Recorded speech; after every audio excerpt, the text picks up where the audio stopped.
ፊልሙ ሲጀምር የባለ ሀብት ልጅ የሆነችው ሜ በጀልባ አደጋ ወቅት ጭንቅላቷን በድንጋይ ተመታ አይኗ ማየት አቅቶ ስትነቃ እናያታለን። ያየችውን የሰው ጥላ አዲስ ያገባችው ባለቤቷ ውሽ እንዲሆን አምና እሱም ከጎኗ ሆኖ ይንከባከባታል። የጋብቻ ቀለበታችን ባህር ውስጥ ጣልኩት፣ ይቅርታ፣ ይህ አዲሱ ቀለበት ግን ለአንቺ ብቻ የተሰራ ነው። ፖሊሶች አደጋው ማረጋገጫ ወረቀት እንዲፈርሙ ጠይቋቸው አምኗ ትፈርማለች። እንግዶችን ለመቀበል ስጣደፍ በድንገት ወለል ላይ በወደቀ ቀለበት ሳጥን ተደናቅፋ ጭንቅላቷን ወንበር ላይ ትመታና በአደጋው አጋጣሚ በድጋሚ ማየት ትጀምርና በደስታም ውሽ አየሁ ብርሃን አየሁ ብላ ብትጮህም አይኑ ያረፈው ግን የውሽን መሞት የሚያረጋግጥ ወረቀት ላይ ነበር። ወደ ሳሎን ስትሄድም ሁሉም መልካም የጋብቻ በዓል እያሉ ይቀበሏትም። በፊት ቆማ ያየችው ሰው ግን እውነተኛ ውሽ አልነበረም። ሜ ምንም ባልተረዳችበት ሁኔታ ውስጥ ሆና ይሄ ሰው ማን ነው? ለምን የባለቤቴን ስም ተጠቀመ? ብላ ታስባለች። ነገሩን ለማረጋገጥ ቀለበቷን ጓሮ የጣለችው በመምሰል ሰውየው ለመፈተን ስትሞክር እሱ ግን ስልኳን በመቀማት ወደ ውጭ እንዳትወጣ ያረጋታል። ሜ ለማምለጥ ስትልም የእሳት አደጋ መከላከያ ደውሉን ብታጮኸውም ሰውየው ግን በእብደት ሲፈልጋት ባልኮኒው ላይ ያገኛትና መስታወቱን ሰብሮ ገብቶ ሜ ለምን እንደዚህ ታደርጊያለሽ? ለምን ከክፍላችን ወጣሽ? ብሎ ሰቅፋት ይሁን ድምፅ ስለሰማውን የፈለኩ ከእንግዲህ የትም እንዳትሄጂ የትም ብትሆኝ ያገኝሻለሁ ብሎ ካስጠነቀቃት በኋላም ሁሉንም መስኮቶችና በሮች በደንብ ቆልፉት ብሎ ሰራተኞቹን ያዛል። ከ5 ዓመት በፊት ወላጆቿ በአውሮፕላን አደጋ ሲሞቱ ሁሉም ትኩረታቸው ንብረቷ ላይ ነበር። ያኔ አንድ ብረት ከላይ ሊወድቅባት ሲልም ትክክለኛ ውሽ የተባለው ሰው አድነዋት ሁሉም ቢፈርስ እንኳን እያንዳንዱን ስባሪ በእጄ ሰበስብልሻለሁ ብሎ ቃል ገብቶላት ነበር። አሁን ግን ይሄ በፊቷ ያለው ሰው ውሸተኛ መሆኑን ስላወቀች ራሱን እንዲስት አድርጋ መኪናውን ይዛ ለማምለጥ ብትሞክርም መንገድ ላይ የሞተር ሳይክል አደጋ ደርሶባት ራሷን ስታ ቤት ውስጥ ትነቃለች። ሰውየው ማጠገባ ሆኖ አንተ ማነህ? ለምን እዚህ ዘጋህብኝ? ባለቤትሽን አታውቂውም እንዴ? አንቺ እዚህ ከኔ ጋራ ብቻ ነው መሆን ያለብሽ። እሺ ውሺ ከሆንክ የመጀመሪያ የፍቅር ቀጠሯችን የት ነበር? ያኔ ኮሌጅ ያለን ከትምህርት ቤቱ በር ጀርባ ያለች ትንሽ የመክሰስ ቤት ነበር የምንገናኘው። ያኔ በኮሌጅ ቆይታቸው በድንገት ዝናብ ሲዘንብ በአንድ ዣንጥላ ተጠልለው እንደነበረ ሲነግራት ባለቤቷን ለመምሰል እያንዳንዱ ዝርዝር ነገር እያጠና እንደሆነ በማሰብ እስከ መቼ ነው የባለቤቴን ማንነት እያስመሰልክ የምታታልለኝ? ብላ ትጮህበትና እኔ እየመሰልኩኝ አይደለም፣ ከመጀመሪያውም እስካሁን ድረስ ከአንቺ ጋር ያሳለፍኩትን እያንዳንዱን ቅጽበት በልቤ ውስጥ የታተመ ነው። ስላላመነች እውነቱን ለማረጋገጥ የጋብቻ ምዝገባውን ስትመለከተው ግን በፎቶ ላይ ያለው ሰው ራሱ መሆኑን አይታ ትደነግጥና ታዲያ የባለቤቴ መሞትን የሚያረጋግጠው ወረቀት ምንድን ነው? ለምን ራስን ደብቀ ለመቅረብ ፈለግ? እውነተኛ ዓላማህ ምንድን ነው? ያ የጀልባ አደጋ ዝም ብሎ አደጋ አልነበረም፣ ሆን ተብሎ የተደረገ እንጂ። ወላጆቿ በሞቱበት ሰዓት የነበረው ትልቅ ጭንቀትን ታስታውሳለች።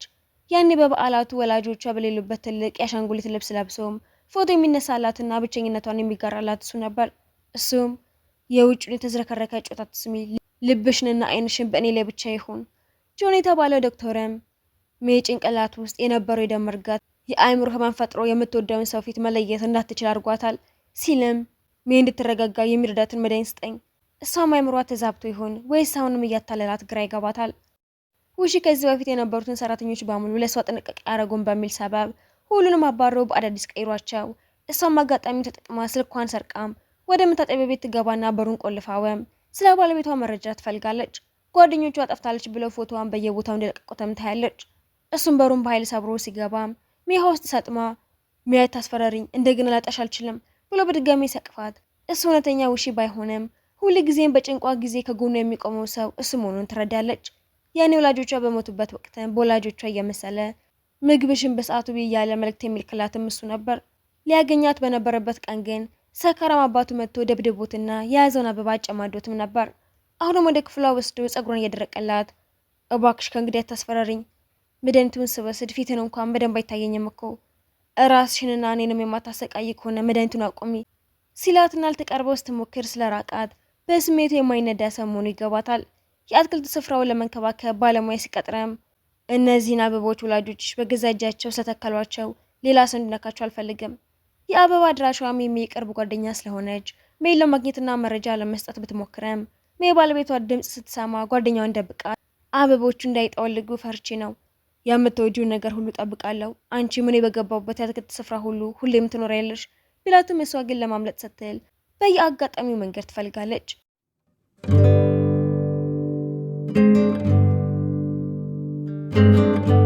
ጓደኛዋ በላከችላት መልእክት ደግሞ ከባህር አደጋው ያወጣይ ሰው ከዚህ አሁን ካለው ባለቤትሽ ጋር ይመሳሰላል የሚል መረጃም ትልክላታለች። ከዛም የድሮ ጎረቤታቸው ልጠይቃቸው ሄድና የመተማመኛ ወረቀት መፈረም አለብሽ ሲላትም እኔ በድንገት በሞት ንብረቴ ሁሉ ለባለቤቴ ውሺ ይሁን፣ እሱ ከሌለ ግን ለበጎ አድራጎት ይለገስ። በኋላም ጓደኛዋ በላከችላት መረጃ መሰረት ባሏም የኪንግዳኦ ዩኒቨርሲቲ የሂሳብ ተማሪ የነበረው ስሙ ሲ መሆኑን ትደርስበታለች። ከእሷ በ2 ዓመት እንደሚበልጥና ገና ከኮሌጅ ጀምሮ የውደትና የከታተላት እንደነበረ እንረዳለን። አንድ ላይ ተቀመጠውም ሲ ሜ በቃሽ ሄደሽ ረፊ፣ አንተ ባለቤቴ እንዳልሆን ካውቃለሁ። ካንተ ጋራ በምቀርብበት ጊዜ ሁሉ እንግዳ ስሜት ይሰማኛል። የልብ ምትህም ከባለቤቴ ጋር በፍጹም አይመሳሰሉም። አሁን ማናቅፎሽ እንዳለ በሚገባ እንዲታወቅሽ አደርጋለሁ ብሎ ሲቀርባት ሜ ደንግጣ ወደ ክፍሏ ስትሮጥ ሲ የሚከታተልና ጠራጣሪ ሰው አይቶ ይከተለዋል። እሷም ለጓደኛዋ ደውላ እቅዷ እንደማትቀይር ብትናገርም ሲ ግን ያገዳይ ሜ ላይ ቢላዋ ሊሰነዝር ሲልም በመሃል ገብቶ ይወጋል። በሆቴሉ የእሳት አደጋ መከላከያ ደውል ሲጮህም ጓደኛዋ ሜን ይዛ ስታመልጥ ሲ ቆስሎ ቢሆንም ገዳዩ ሜ እንዳያገኛት እስከ መጨረሻው ሲታገል እሷ ግን ጥየው መሄድ አልችልም ብላ ተመልሳ ስትመጣ ደህና መሆኗን አይተውም ደህና ስለሆንሽ ደስ ብሎኛል ብሎ ራሱን ሳይወድቅና ሆስፒታል ውስጥ ይገባል። ተማሪ የነበሩን በቤተሰቦቹ የተነሳ በዝናብ አዝሎ ጃንጥላ ሰታ እንደጻናችውና እሱም ከሷ ፍቅር ይዞት እንደነበረ እናያለን። ሲነቃም ስለሱ ማውቋን ስትነግረውም ሁሉንም ነገር ቀድመሽ ታውቂ ነበር ሲል ሜ ግን በንዴት የቆሰለውን ሁሉን የተጫነችም ለውሺ ሞት እጅህ አለበት፣ ለምንድነው በውሸት ስም ከጎን የቆምከው? ሁሉንም ያደረግኩት አንቺን ለመጠበቅ ብዬ ነው ብለሽ ታምኛለሽ? አንድን ሰው ለመጠበቅ የሚነገር ውሸት ነው ብለሽ ታስቢያለሽ? ሲልም ከዚህ ክፍል እንዳይወጣ ብላ ዶክተሮቹ ትናገርና ወደ ቤት ተመልሳ በካሜራ የተቀረጹ ምስሎችን ስትመለከት ግን ሲ በፍቅር ፍራፍሬ ሲያጎርሳትና ሲጠነቀቅላት ነበር። በድንገት የቤት ደውል ተደውሎ ስትወጣ አንድ ሰው በኃይል መቅፋትና ሜይ ተመለስኩኝ የሚል ድምፅ ሰማለች። ከአመታት በፊት እውነተኛ ውሺ አባቱን ተከትሎ ለኢንቨስትመንት ወደ ሜይ ቤተሰቦች መጥቶ በዛን ጊዜ ሙሺ ሜይ ቫዮሊን ስትጫወት አይቶ በፍቅር ወድቆ ነበር። አሁን ግን ዶክተሮቹ ለውሺም የነርቭ መጎዳት ስላለብህ ከባድ ስራ መስራት አትችልም ቢሉትም እሱ ግን በዝግታ እየኖርኩኝ ከሷ ጋር መሆን እችላለሁ በሚል ተስፋ ተሞልቷል። እውነተኛ ውሺ ተመልሶ ስለመጣ ላለፉት ወራት የት እንደነበረ ስጠይቀውም በአንድ ቡድን ታግቼ ነበረ፣ ምን እንደሚፈልጉ ባላውቅም እኔን ግን ያቆየኝና እንዳመልጥ ብርታት የሰጠኝ አንቺን የማየት ጉጉት ብቻ ነበር። ሜይ ከእንግዲህ በፍጹም አንለያየም።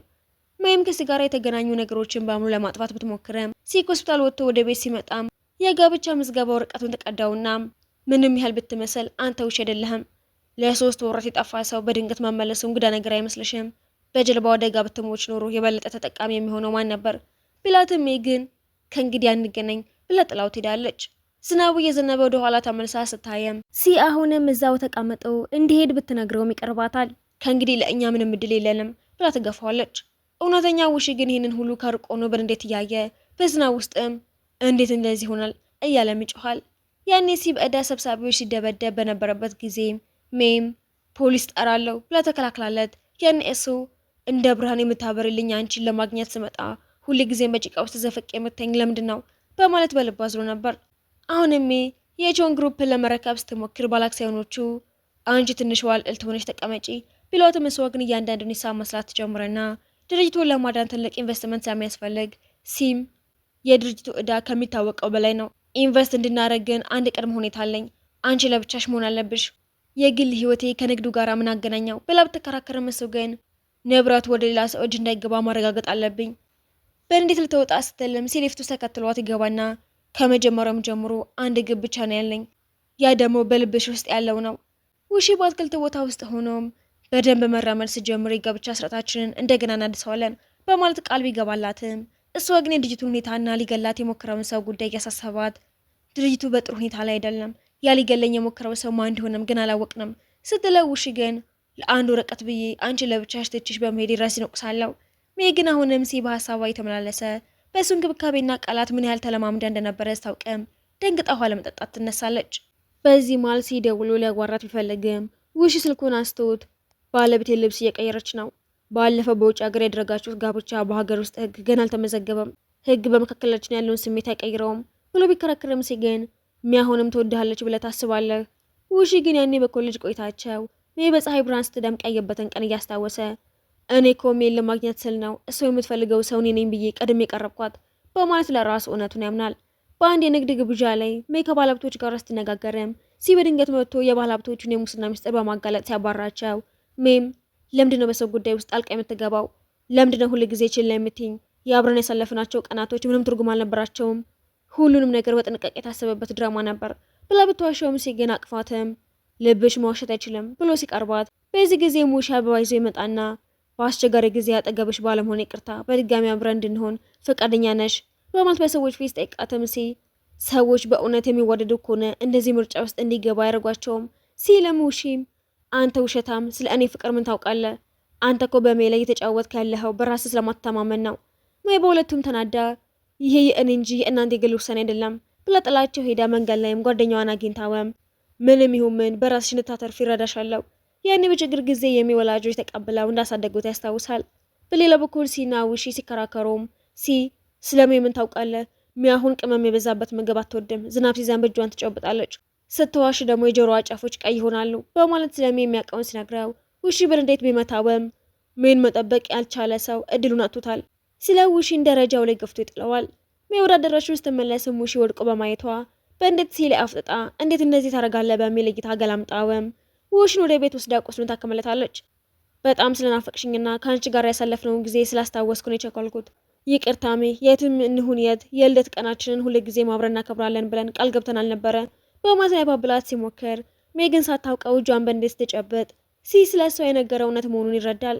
ሜ ድርጅቱን ጉዳይ ለመጨረስ ሲን አግኝታወም አሁን የአክሲዮን ዋጋው ቢቀንስ መሰረቱ ግን ጠንካራ ነው፣ ለኢንቨስትመንት የሚሆን ትልቅ የንግድ እድል አለኝ ብላ መረጃዎችን ስታሳየው ለውጥ አምጥተሻል፣ ነገር ግን የድርጅት ሁኔታ አንቺ ከምታስቢ በላይ ውስብስብ ነው።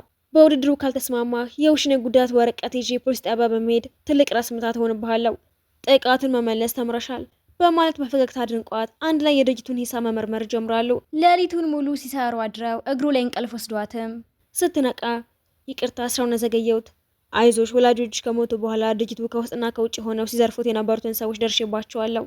በድንገት አንድ ሰራተኛ ሰነዶችን ይዞ ሲሸሽም ሊያስቆመው ወደ መኪና ማቆሚያው ሲሮጥም ሰራተኛው መኪናውን በእሱ ላይ ነዳበት ይልና ሜደርሳም የሆነ ነገር ትሆናለህ ብዬ ፈራሁኝ ብላ ስታቅፈው እዛው ሰዓት ላይ ውሺ የልደት ኬክ ይዞ ቢመጣም ሜይ ግን ለሲስ ታለቅስና ስትጨነቅ ሳያት ደንቅጠው ስለተጨነቅሽልኝ አመሰግናለሁ ቢላትም አብሮ የመሆን እድል ግን የለንም፣ አጋጣሚ እንዳተጠቀመው ትለዋለች። ውሺ ደንግጦ የያዘውን ኬክ መሬት ላይ ይወድቃል። ከአመታት በፊት ተማሪ ያሉ ለልደቷ ቀንም ኬክ ሰርቶና መልካም ለትሜ እያለ ተለማምዶ ዝናብ ውስጥም ዣንጥሏ ሊመልስላት ሲመጣ ውሺ ቀድሞት ሜን እንደቀረባት እናያለን። ውሺ ሜን ወደ ቤት ወስደዋት በታገትኩበት ጊዜ አንቺን የማየት ተስፋ ነበር ያቆየኝ፣ በእውነት እወድሻለሁ። በስልኳ ላይ ግን የላከውን መልካም ለት የሚል መልእክት ያየዋል። በቅናት ተሞልቶ ሜ በተኛችበት በሜ ስም ከእንግዲህ ተለያይተናል አትደውልልኝ ብሎ ይልክና በነጋታውም ሜ ሲን አቅፋው በነበረበት ሰዓት ፎቶ አንስተዋቸው በመለቀቁ ባለ አክሲዮኖቹም የድርጅቱ ዋጋ በመውረዱ ስልጣንሽን ልቀቂ ብለው ያስገድዷትና በድፍረትም እኔ ምንም የፈጸምኩት ስህተት የለም፣ ቦቴንም አልለቅም። ከወላጆቿ የተረፈ ምርት በመሆኑ በምንም አይነት ሁኔታም ተስፋ ላለመቁረጥ ትወስናለች። ወሬዎችን ለመቀነስም ከውሺ ጋራ ጋዜጣዊ መግለጫ ስትሰጥ ውሺ በሰዎች ፊትም የእኛ ፍቅር በማንኛውም ማዕበል አይናወጥም፣ እሷ ደግሞ የጀልባዋ አደጋ ተንኮል መሆኑን ገልጻም እውነተኛውን ገዳይ ለሚጠቁም 10 ሚሊዮን እከፍላለሁ ስትል አንድ ሰው በድንገት የሚጎዳ ነገር ሊረጭባት ሲልም ውሺ ጃኬቱን ጋርዶላት እጁን ይጎዳና እሷም ቁስሉን እያከመችለት እባክህ ከእንግዲህ ለእኔ ስትል ራስን አደጋ ላይ ትጣል፣ የምወደውን ሰው ለማዳን ከሆነ የፈለገውን ያህል ብጎዳ ዋጋ አለው። በውስጡ መራመድ የሚቸግረው ውሺ እንዴት እንደዚህ በፍጥነት ተወርውሮ አዳናት ብሎ ይጠረጥራል። ሜም ሲን አግኝታው አሁን መገኘት ለእኔ ተጨማሪ ችግር ነው ብትለውም ውሺን ለመውደድ ወስነሻል፣ እኔ ያለምንም አረግና ስልጣን ከአንቺ ጋር ለመኖር ዝግጁ ነኝ።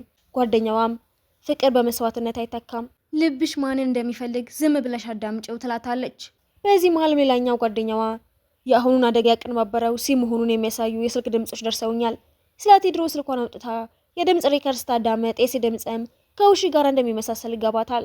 ቢሆንም ግን ውሺ በኢንተርቪው ቃለ መጠይቅ ላይ ተፈትናወም ያኔ በኮሌጅ ገብቼ ጥያቄ ስታቀርብልኝ የሰጠኝን የወረቀት ገጾችን በስንት ቀናት ውስጥ ነበር የሰራሃቸው?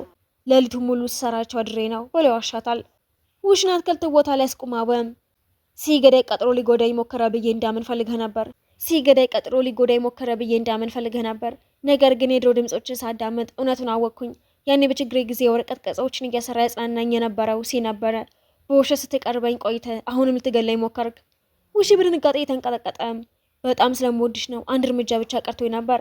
እውነተኛ ፍቅረኛዋ እንደሆነ ካረጋገጠች በኋላ እሱን በድጋሚ ላለማጣት ልታገኘው ሄዳ ጥሏት ሄደ። መስዋዕትን በጭንቀት ደውላ የት ነህ እባክህ ጥለኸኝ አትሄድ ብላ ስታለቅስ ከኋላ መጥቶ ይጠራትና ካለፈው እስካሁን ድረስ ሁልጊዜም ከጎኔ ነበርከው አንተ ነህ፣ የምወድህም አንተን ብቻ ነው፣ ያኔ ብረት ሊመታኝ ስለደረስክልኝ የምርቃት ፎቶ እንድነሳ ይረዳኸኝና የፈረሰውን ዓለሜን የገነባኸው አንተ ነህ። ለረጅም ጊዜ ስላስጠበቅኩ ይቅርታ። ከአንቺ ጋር ለመሆን የናፈኩበትን ያህል አሁን አብረን በመሆናችን ደስተኛ ነኝ። በነጋታው ጠዋት ስትነቃ አጠገቧ ባለመኖሩ ደንግጣ ወደ ኩሽናው ሄዳ ስታገኘው ታቅፈዋለች። እሱም ባዶ እግሯ መሆኗን አይተውም። ባዶ እግርሽን አትሂጂ ብሎ አቅፎ ወንበር ላይ ያስቀምጣታል። የሰጣትን ቀለበት ማድረጓን አይተውም። ይሄ ቀለበት ምን ትርጉም እንዳለው ታውቂያለሽ? እወድሃለሁ፣ እኔም የበለጠ እወድሻለሁ። ከዛ በኋላም ባረገው ምርመራ የልጅቱን ገንዘብ ወላጆቿ ባሳደጉት ጓደኛው በኩል እንደሚባክን ይደርስበታል። ወላጆቿ ያሳደጉት ቢሆንም አሁን ግን ለሚ የምሰጠው ርህራሄ የለም። እኔን እንደ ወንድም ሳይሆን እንደ አገልጋይ ነው ያሳደጉኝ በሚል በቅናት ተሞልቶ ይነሳሳና ከውሽ ጋር ተባብረበም ሜ 15 ሚሊዮን ከልጅቱ ሰርቃለች በማለት የሐሰት ክስ ይመሰርታል። ውሺም በድጋሚ ልታገቢኝ ፈቃደኛ ከሆንሽ እኔ ጥፋቱን ሁሉ ራሴ እቀበለዋለሁ ብሎ ሊያስፈራራት ቢሞክርም ሜ ግን ዋሽተኸኝ መቅረብ ከአንተ ጋር የነበረኝን ሁሉ ነገር አጥፍቶታል። ከእንግዲህ ላይ ይቅርታ መብት የለህም። በመጨረሻም በሩን ከፍቶ ትገባና ጓደኛዋን ወንጀልን የምትደብቅ መስሎሃል ብሎ አጋፍጦትም የሚያዘጋጀችውን የቪዲዮና የድምጽ ማስረጃ ለፖሊስ ሰጣለች። ውሺም ለሜ ካለው ፍቅር የተነሳ የጓደኛዋን ወንጀሎች በማጋለጥ ምስክር ይሆንና ለጥፋቱም የ3 ዓመት ቅጣት ይወሰንበታል። ከጥቂት ጊዜ በኋላ ሜና በጀልባ ላይ ያሉ በድርጅቱ በጣም ስራ በዝቶብሽ ለእኔም ጊዜ አጣሽኮ ብሎ ሲያማረረም አይንህን ጨፍን ብሎ የደበቀችውን ቀይ ሳጥን ቢያየውም ሜገን ቀለበቱን አውጥታ እኔን ለማግባት ፈቃደኛ ነህ? ለአንተ ብዙ የማደርግልህ ነገር አለኝ። ደስተኛ አረጋለሁ። አሁንም ደስተኛ ነኝ ብሏት በደስታ ሲስማሙ ፊልሙ ይጠናቀቃል።